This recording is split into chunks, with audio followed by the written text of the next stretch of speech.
So remember how I said it would be awkward if there wasn't a DiVE festival this week, considering they're releasing a new Iris skin, which is a DiVE festival character? Turns out that yes indeed, we are getting DiVE festival this week. Let's see who the new character is. Oh, it's just another Zero.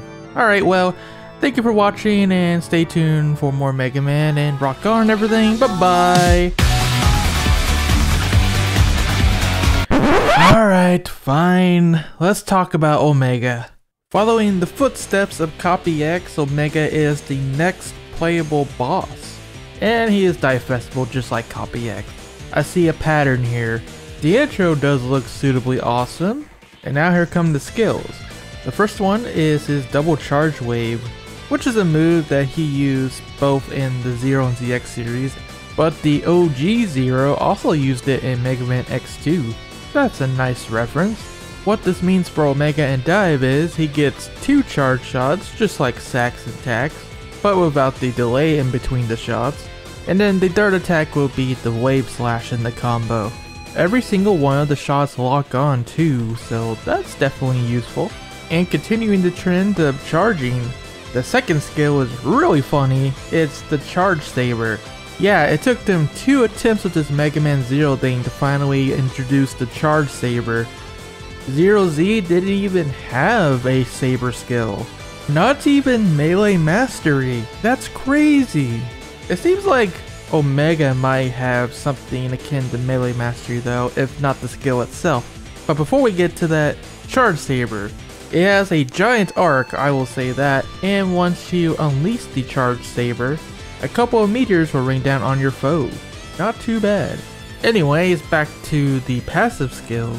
The trailer does reveal one, that being, when performing an aerial attack with a melee weapon, Omega can unleash multiple sword waves to damage the target, or the target.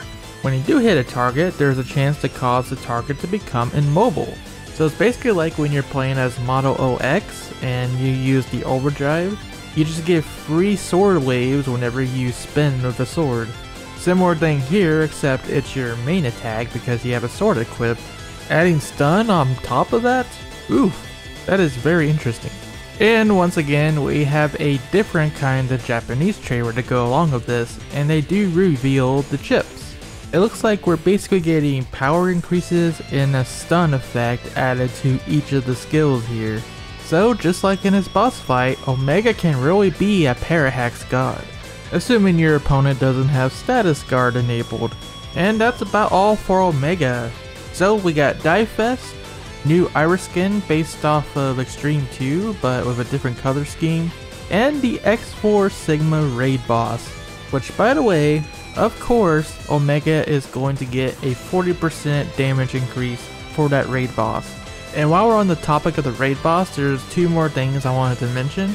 The first is, the Japanese Twitter account does reveal that the raid boss will be given as Super Mega Man and the Napalm Head memories.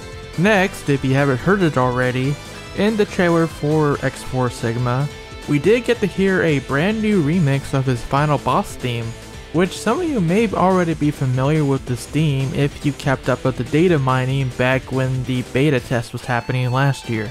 It's been a long time coming, but hopefully that theme finally gets implemented into the game proper. You know, instead of the Maverick Hunter X boss theme again. All that and more is coming out on December 9th, this Wednesday.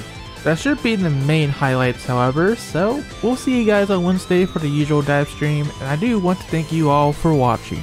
For more Mega Man, of course, stay locked to ShadowRockZX, and until next time, rock on, and cue the Omega clip.